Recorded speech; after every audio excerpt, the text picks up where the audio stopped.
First of all, to, where is he? He's Dr. Robert Babcock, my advisor, not only for my academic major, but also for this paper. He has been learning more about James Bartholomew Blackwell over the past 2 years than anyone should ever have to be subject to. I'd also like to thank Dr. Antje Anderson in the Departments of Language and Literatures. I had to deal with a German archive, and I don't speak a lick of German, so she was very gracious in helping me translate quite a few archive order forms. And then, though they're not here today, I would like to thank the staff at the State Archives in Hamburg. They were very helpful in getting me the source material I needed. So, without further ado, my paper is The Frenchman from County Clare, James B. Blackwell and National Identity in the Late 18th Century. At the turn of the 19th century, the free and Hanseatic city of Hamburg became a refuge for hundreds of Irish revolutionaries, exploiting both the city's neutrality and proximity to the British Isles. In November of 1798, 2 Irishmen in the service of France entered the city, fleeing British persecution following the failed United Irishmen Rebellion. Under the aliases of Blyfest and Jones respectively, James Bartholomew Blackwell and Napper Tandy arrived in Hamburg on the 22nd of November, 1798, only to be arrested 2 days later along with fellow Irishmen William Corbett and Hervey M. Morris. Thus began a year-long imprisonment while the governments of France and Great Britain pressured the Hamburg authorities to either release or extradite their prisoners. While imprisoned, Blackwell, as well as Corbett and Morris, wrote a series of letters to the Senate and Praetor of Hamburg, the French consul to Hamburg, and various French diplomats throughout the region. These letters not only describe the Irishmen's imprisonment, but also allude to their loyalties, especially those of Blackwell. Though previous scholarship has described James Bartholomew Blackwell as either a French revolutionary, an Irish nationalist, or a mere soldier of fortune, his letters from prison paint him to being loyal to the nation of France. This impression is further substantiated by his records of service in the armies of France. The myth of his revolutionary zeal and Irish patriotism stem not from historical sources, but rather from an article in an Irish magazine from 1809, which has no citation of evidence to back up its description of Blackwell or his exploits. This article in Cox's Irish magazine, entitled Memoirs of Colonel Blackwell, claims to stem from an interview with Blackwell and states of its basis that, quote, the writer of this sketch received from the mouth of Colonel Blackwell. Most damaging to the true account of Blackwell's life is Cox's description of Blackwell being a key leader at the fall of the Bastille in 1789, which we can see here. According to his article, his zeal introduced him to popular consideration, and upon the memorable 14th of July, he was chosen as a leader of a party of artisans in the Faubourg Saint-Antoine in the attack and demolition of the Bastille. However, Blackwell was stationed with his French army unit on the Indian Ocean island of Mauritius, thousands of miles away from the excitement on the streets of Paris. Cox's magazine also understates his career in the French army before incorrectly stating that his death occurred sometime after his release from prison in 1802. Blackwell was receiving letters as late as 1819 and is listed as dying in 1820 according to the records of the Père Lachaise Cemetery. When considering the generally shady nature and accuracy of early 19th century periodicals, as well as the proven factual inaccuracies, Cox's magazine is not a reliable source in the historiography of James B. Blackwell, though unfortunately it is one of the most commonly cited by current scholarship. The first mention of Blackwell in a scholarly work is an entry on him in Dr. Richard Hayes' 1932 Ireland and the Irishmen in the French Revolution. Hayes does not cite any specific sources, though his description of Blackwell closely parallels that in Cox's magazine a century earlier, including the assault on the Bastille and stating his death is occurring prior to 1810. Hayes concludes his description of Blackwell as, quote, a fearless and chivalrous figure who loyally served France and the cause of liberty. Dr. Hayes was not a historian, but also an Irish Republican politician, active in Sinn Féin politics and participating in the 1916 Easter Rising, and later being elected to both the Parliament at Westminster in the United Kingdom and the Dáil Éireann in Ireland. As a revolutionary himself, it is likely that Hayes tried to find in Blackwell and the other Irishmen in France inklings of his own zeal. An article that borrowed heavily from Hayes and Cox is James Bartholomew Blackwell, Revolutionary and Royalist, published in a 1959 edition of Malua, the periodical of the Diocese of Killaloe in Blackwell's native County Clare. Written by the Bishop of Killaloe, the Most Reverend Joseph Rogers, the work repeats much of Blackwell's story as described by articles in Cox's magazine and Hayes mentioning both the Bastille as well as Blackwell's supported revolutionary zeal. Quote, "The inspiring cry of liberté, égalité, et fraternité burned into his very soul," Rogers writes of Blackwell. And such was his ardor that he was chosen to lead the famed section of the Faubourg Saint-Antoine to storm the Bastille on 14 July 1789, end quote. Rogers comes to a somewhat contradictory conclusion that Blackwell sincerely loved his native land and risked his life for her cause in the French expeditions of 96 and 98. Yet, he goes on to state that his loyalty was an impersonal loyalty of a soldier to the government. He was a typical soldier of fortune. Hayes's work was challenged by Hugh Gough's article in the Old Limerick Journal, an Irish historical journal focused on Limerick City and the eponymous county. Gough significantly expanded the breadth of primary sources introduced by Rogers, analyzing documents from the Irish State Paper Office and Blackwell's dossier at the Archives de la Guerre in France, as well as the Blackwell Papers, a collection of French administrative documents held by the National Library of Ireland. Gough directly negated many of Hayes and Rogers' claims. Quote, he, Hayes, goes on to state that Blackwell was chosen by the citizens of the Faubourg Saint-Antoine to lead them in the attack of the Bastille, and this has been reiterated since by several of Blackwell's biographers. Yet, Hayes quotes no source for this, and it is probably complete myth, end quote. Gough then states that according to his French military record, Blackwell was stationed in Mauritius and that he does not appear in any of the abundant literature on the Bastille in France. Though through his analysis of the Irish and French archival documents, Gough's description of Blackwell's character and loyalties still followed the thought set by previous scholarship. Gough states, quote, he was a supporter of the French Revolution, for otherwise he would have followed the many officers from the Irish regiments in France who emigrated during the Revolution and served in the counter-revolutionary armies. He goes on to note that Blackwell must have had some loyalty to his native Ireland, or else he would have not risked life and limb to fight for its freedom in 1798. Finally, he states simply that Blackwell was no genius and no hero, but he never lacked courage. The most recent published scholarship on Blackwell is a book on the relationship between the United Irishmen and Hamburg by German journalist Paul Weber. Though Weber's scope is much broader than the previously mentioned secondary sources, he still describes in great length the capture, imprisonment, and negotiations over the extradition of Blackwell, as well as the other 3 men imprisoned in Hamburg. Weber never directly makes any assertions on Blackwell's character, though he states that in Blackwell's letters, the imprisoned soldier never failed to express his loyalty to the revolution, let alone the great services he claimed to have rendered France.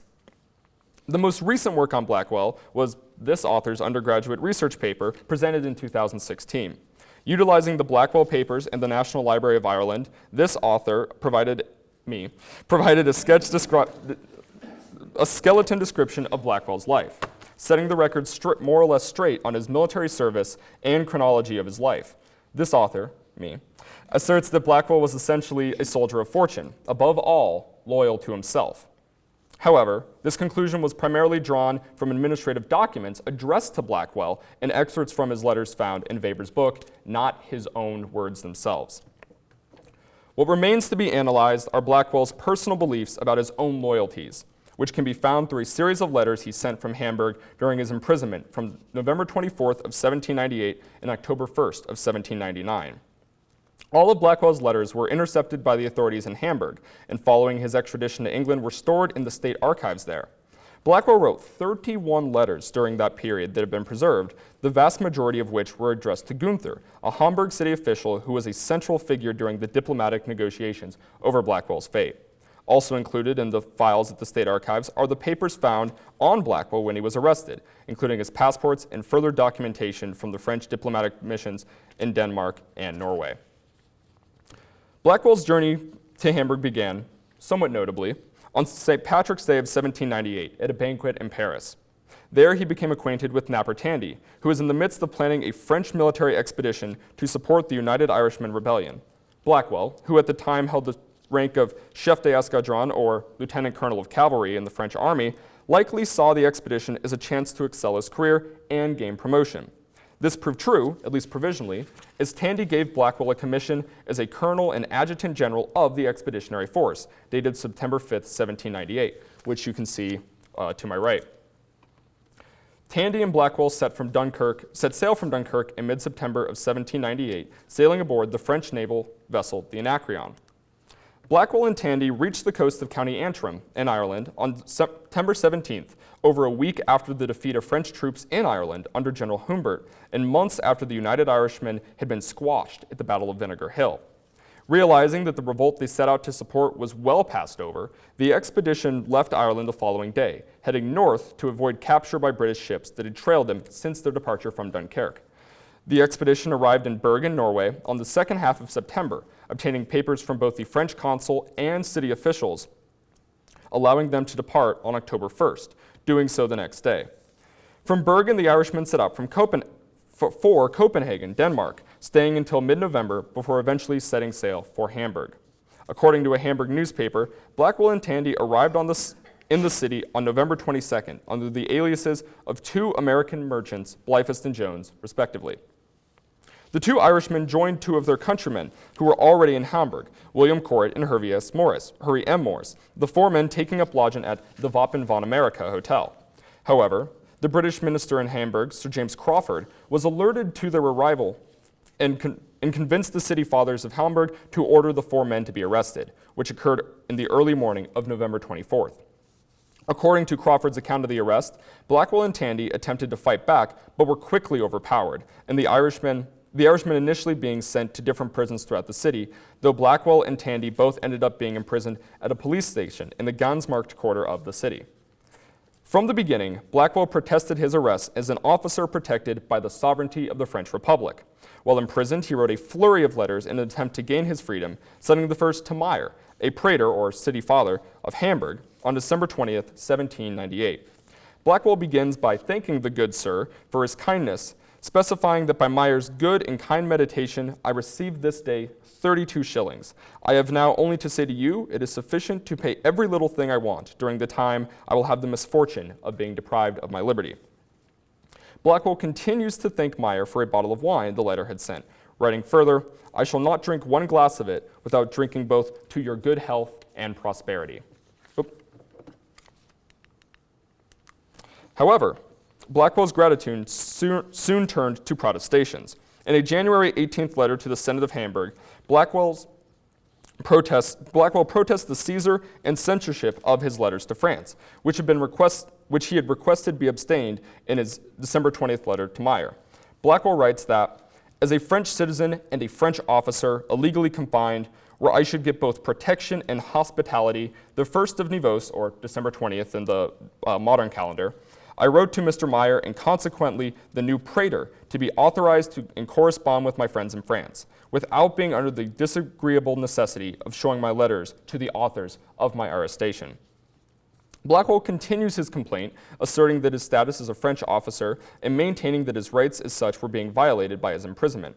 Quote, as an officer of long service to France and sincerely attached to its government, I cannot see without grief the French interests violated, as it is, in reading my letters and correspondence. My duty to the French government obliges me to protest against such proceedings. As Blackwell writes, he becomes more indignant towards the situation, writing that he was obliged to throw out of my window some letters before continuing to complain that those too had been seized by the police. On May 11th of 1799, Blackwell wrote a cheery letter to Napper Tandy in the hopes that he could raise the latter Irishman's spirits. In it, Blackwell reports that their countryman and friend Kilmaine set sail from Brest with 25,000 troops in order to free Ireland from British rule. This is a certainly puzzling statement, as by 1799, Charles Kilmaine had been forced to give up any hopes of French intervention in Ireland and had accepted an appointment as Generalissimo of the Army of Helvetii, or Switzerland, a command he held briefly, dying in December of that year. Despite this oddity, the letter is still one of Blackwell's only allusions to Irish pride or loyalty, which taken as an expert or out of context has been provided as proof to Blackwell's Irish loyalties. It appears, however, that Blackwell was simply trying to cheer up his comrade. Tandy was fluent in neither French nor German, and according to Blackwell, had little to read and no one to talk to in his native English tongue. In a letter to Gunther attached to the one to Tandy, Blackwell explains the situation and asks that, for Tandy's sake, the letter read its addressee. Quote, if I may have your permission to send to Tandy a translation of a newspaper, as the good man does not speak either German nor French. End quote. Blackwell states in his letter to Tandy that the source of his information was indeed German and French papers, though he regretted that those papers did not mention what armies the Kilmaine and his men carry with them. Though with the context of Blackwell writing with the intention not of freeing himself, but of enthusiastically raising the spirits of Tandy, his seemingly contradictory statements of Irish nationalism and pride are less confusing. Though he begins his letter by writing, quote, "Rejoice, my dear friend Tandy, let our irons be never heavy.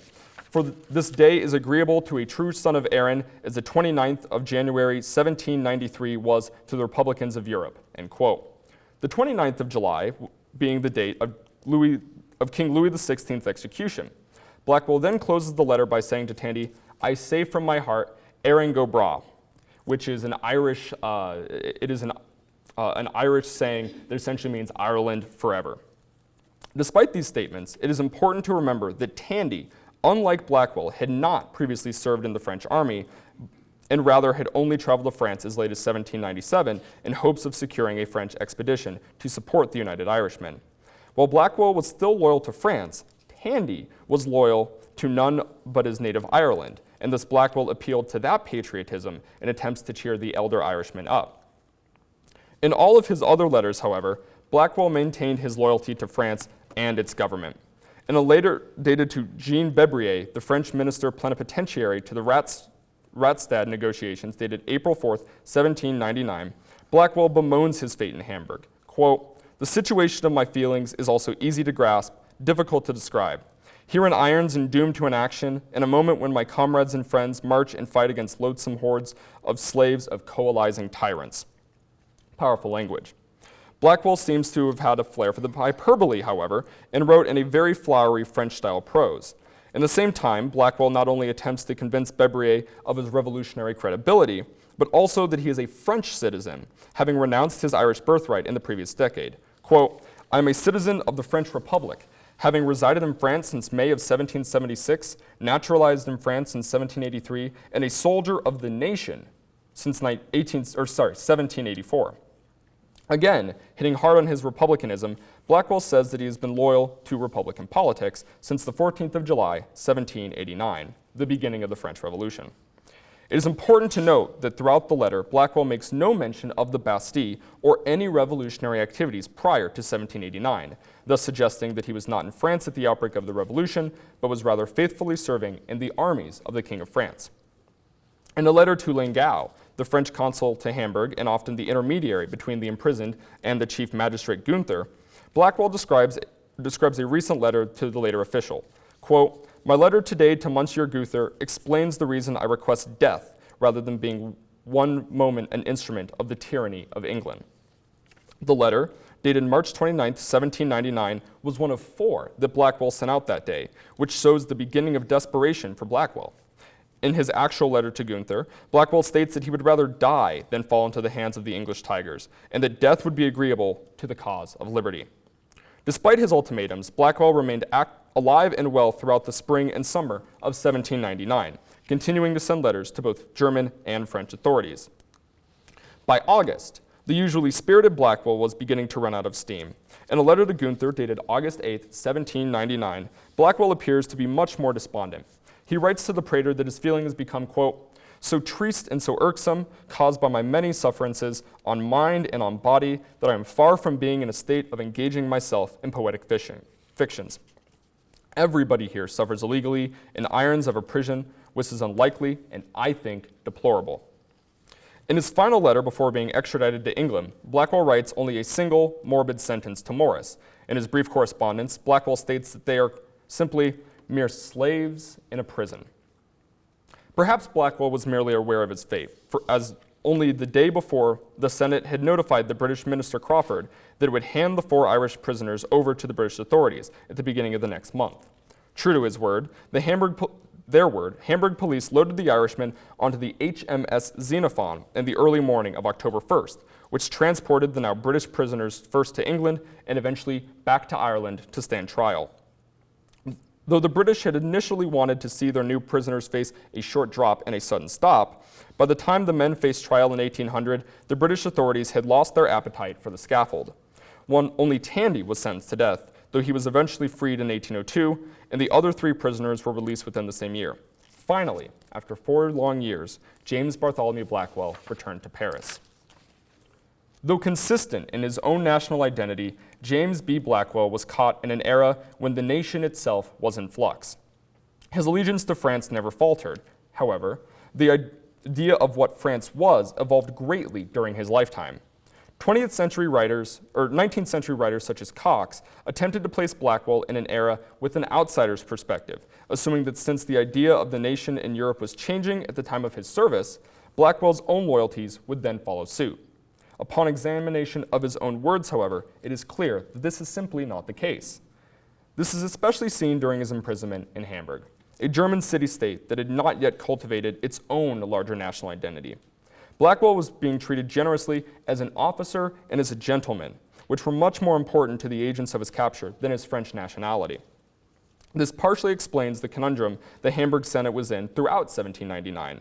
A decidedly anti-French British nation was at odds with the decidedly anti-English French nation over Blackwell's fate, and the independent city-state of Hamburg was not fluent in this new nationalist language. His Irish birth, despite being important to Tandy during their imprisonment and to Cox a few decades later, was not of any concern to the diplomatic proceedings, though he certainly knew himself and knew his own views to both those around him and his subsequent biographers. Blackwell was an anomaly who simply did not fit the Irish mold, the French mold, and above all, the nationalist mold. Thank you.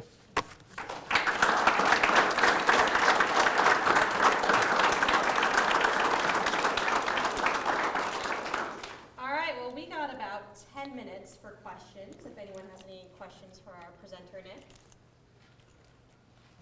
Don't all speak at once. Dr. Fromjum. I'm always curious as you try to sort of recreate historical occurrences.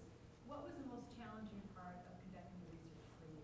What piece couldn't you find? What was the thing you couldn't figure out? Other than the language barrier, since most of these letters are either written in German or French, I think that the hardest thing was really kind of distilling down what his viewpoints were, because there were certain letters that, openly contradicted each other. And I really had to look at everything he had written. I had to look at what other people were writing. I had to look at what his own record kind of substantiated. And just distilling that final argument took a lot of thought.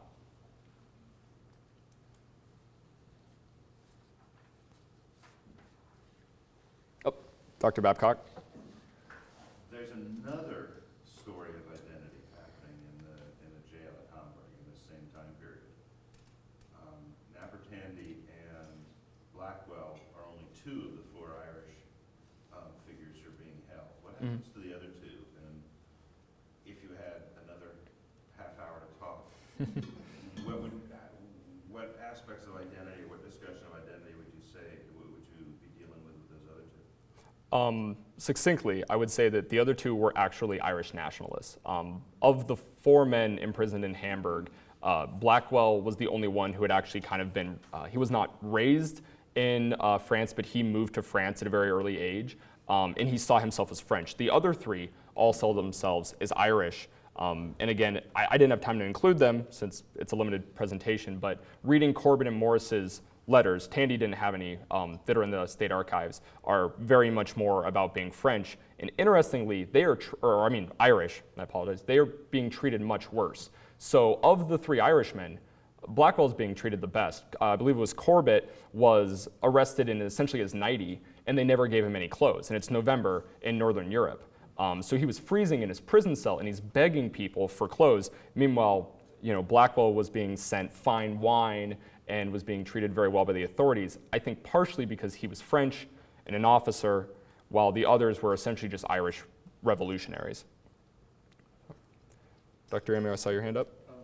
So he ends up retiring to France, to Paris? Yeah, Blackwell, he is freed from prison in 1802. He goes back to France, and he fights or continues to serve in the French army throughout the Napoleonic period. And interestingly, though it's a different paper for a different time, after the fall of Napoleon in around 1815, he goes back to the French, when the king is reinstated, he goes back to the French monarchical armies, which really shows that he wasn't loyal to Napoleon. He wasn't loyal to the ideas of the French Revolution. He was loyal to France and would just fight or serve in whatever army was the French army at the time. And you see that where he goes from the king to the Revolution to Napoleon and then back to the king. Does he end up marrying or having children? He does marry. He marries actually before this. He married the daughter of a British officer, which is another interesting diplomatic thing. Again, another paper for another time. And actually, some of the papers in Hamburg are letters from her or from powerful, well-connected people in London writing to either him or the Hamburg authorities trying to get him freed. So again, another paper for another time, but the diplomatic kerfluffle that happens is really interesting. You have, the British are trying to hang him, the French are trying to put him back in the army, but because it's this global kind of world war, you've also got the Russians, you've got the Austrians, and then you've got other Germans.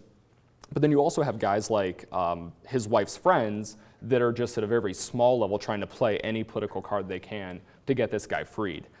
It doesn't work. But I think that actually part of the reason that he wasn't executed and part of the reason that he was freed is by the time that he was back in Britain and eventually France, so many people had put up such a stink about getting this guy freed that the British were like, we can't execute him because it would just cause such an issue. And after a few years, they didn't really know what to do with him, so they just let him go home. Laurel, I'm trying to get this in order. Yeah, you still have a little bit of time. Okay. Since you actually visited modern County Clare, did you see whether or not has he kind of turned into like a folk hero for the county that you can see even in the modern day? Not really. I'll admit I'm a weird kid. This is a very isolated guy. I mean, he's not very, very well known. I think I mentioned, 4 authors at the beginning? Those are the 4 authors that have written about him. There is a file at the Clare County Archive, and that's about it. So as far as remembrance in his own Ireland, there's not much other than some scholarly journals for historians to eat up. So, Dr. Anderson. I wanted to zero in on that weird moment in Hamburg where they arrive. Mm-hmm. The 4 of them, right? Mm-hmm. 2 are already there and 2 are arriving. Yes. Is that correct? Yes. Did the British consulate just have exceptionally good spies, or were they being idiots about how they arrived in Hamburg? It would be so easy to just, right. That's a large city, just like in London, you could just go somewhere underground. And they just, asking for this? How did this even happen? That they were arrested? Yeah, and this is essentially a much shorter version of what is a much larger, about 20 to 30 page paper that I wrote. I don't remember what the exact count is. And what happened is that the British actually had a bunch of spies on the French ship the entire time. And I read through a bunch of the Castlereagh correspondence, which are all these letters to who at the time was the Irish chief secretary in Ireland, Lord Castlereagh. They're writing him saying, describing Blackwell and describing Tandy, because they're on the ship with them the whole time. So as soon as they land in Hamburg, the 2 moles essentially run over to the consulate and say, hey, they're down the street. Let's get these guys. We've been following them since France. And that's how they got caught. And reading those descriptions is really interesting. Blackwell was, they describe him in a very negative light.